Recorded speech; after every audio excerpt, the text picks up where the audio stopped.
वो मंदिर का प्रसाद भी खाता है, मस्जिद की खीर भी खाता है। वो भूखा है साहब, उसे मजहब कहा समझ में आता है। उपाशी माणसाचा भाकरीपेक्षा मोठा धर्म नसतो। प्राध्यापक शिवाजीराव भोसले म्हणायचे, आमच्या डोक्यावर आभाळ आहे, त्याचा रंग निळा आहे, तो स्वतःला कधी बौद्ध म्हणून घेत नाहीये। सूर्य मावळतीला झुकल्यानंतर त्याचा रंग भगवा केशरी होतो, तो स्वतःला कधी हिंदू म्हणून घेत नाहीये।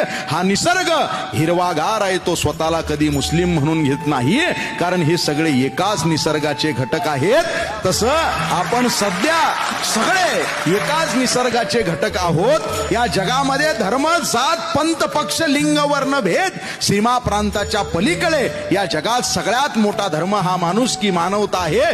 वो मंदिर का प्रसाद भी खाता है, मस्जिद की खीर भी खाता है। वो भूखा है साहब, उसे मजहब कहा समझ में आता है। उपाशी माणसाचा भाकरीपेक्षा मोठा धर्म नसतो।